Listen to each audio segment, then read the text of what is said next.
Dans le train qui mène à Cochin, capitale de l'état du Kerala, au sud de l'Inde.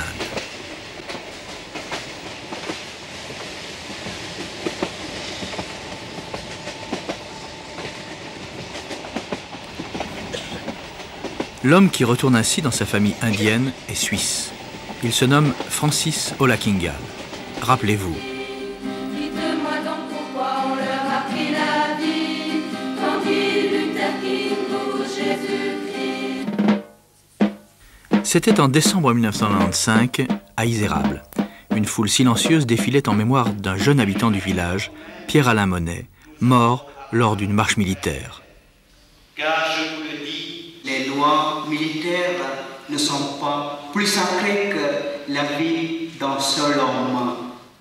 Nous avons agi juste parce que notre but n'était pas une action contre l'armée, parce que l'armée est pour l'homme, mais l'homme n'est pas pour l'armée. Dans ce sens-là, s'il y a une injustice qui arrive et s'il faut agir, je agirai. Depuis un peu plus d'un an, Francis Olakingal est le nouveau curé d'Izérable. La manifestation en mémoire de Pierre-Alain Monet, c'est lui qui l'a organisée.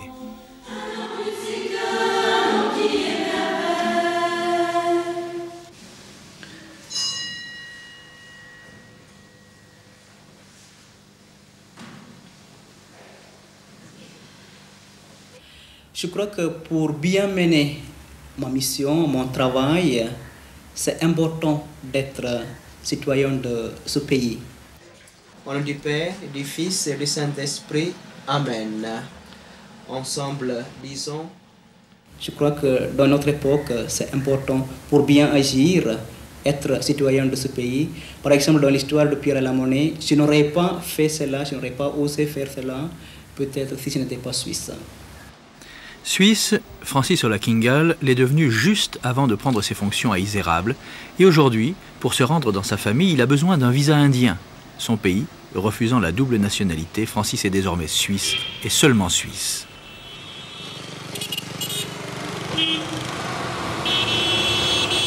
La famille de Francis est originaire du Kerala, mais s'est installée à Cochin depuis peu.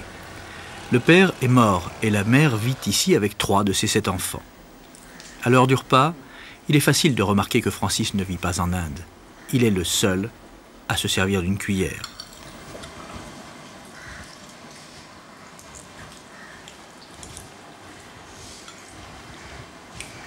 L'itinéraire de Francis n'est pas banal.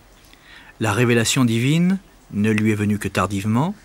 Auparavant, il avait été un étudiant du genre engagé et idéaliste. J'avais presque envie de sauver l'humanité.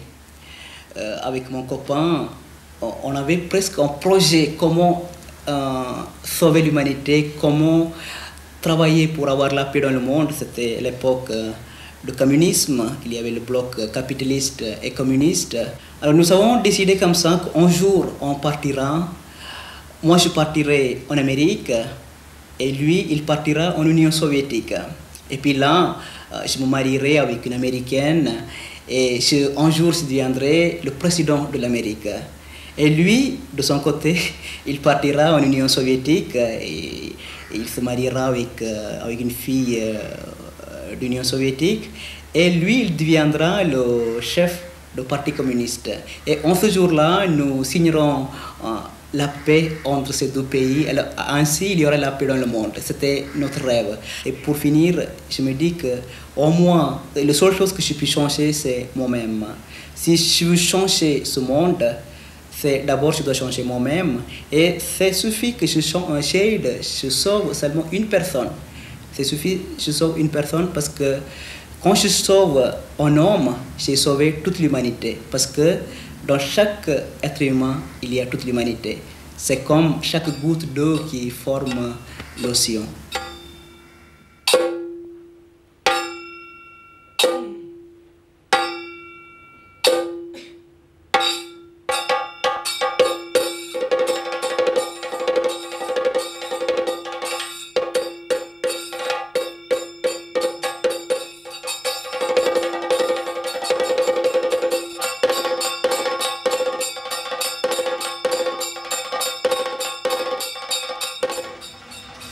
Au Kerala, la tradition chrétienne est ancienne.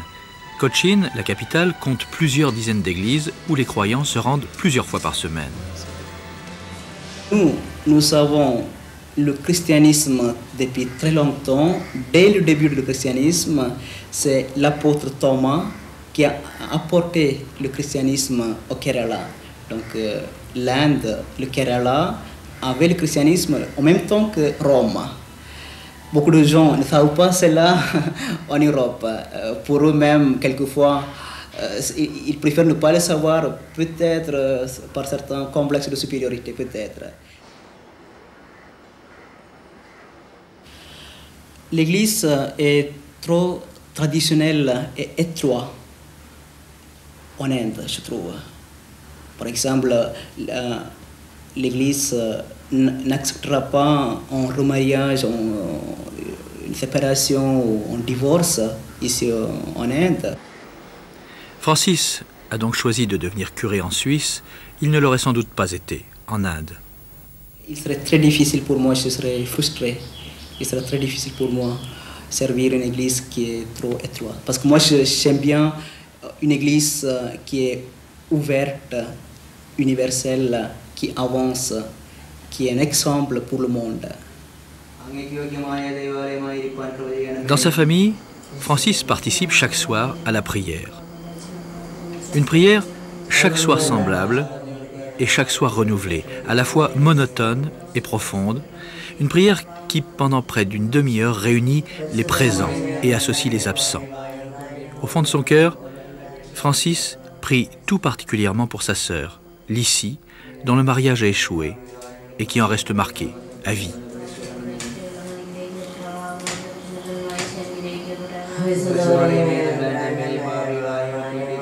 C'était un mariage arrangé par la famille. Je crois que là, on voit un problème qui existe en Inde, le système de mariage qui est vraiment mal fait. Parce que c'est difficile à dire en Inde quel est l'avenir d'une fille qui est séparée ou divorcée. Parce que la société indienne n'accepte pas le divorce. Une fille divorcée est mal vue dans notre société. Mal vue au point que toute la famille de Francis a dû quitter le village où Lissi s'était mariée. Je crois que probablement elle va accepter de remarier civilement parce qu'elle a envie d'avoir des enfants, d'avoir une famille, parce qu'en Inde, pour une femme, c'est difficile de vivre seule.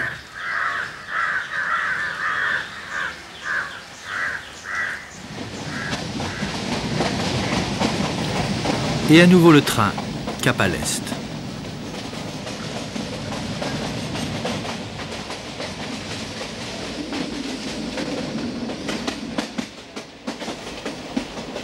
À Cochin, ni les deux frères ni la sœur de Francis, qui vivent avec leur mère, n'ont trouvé de travail. Un autre frère, Paul, celui dont Francis se sent le plus proche, a obtenu un poste d'employé de banque dans un village reculé.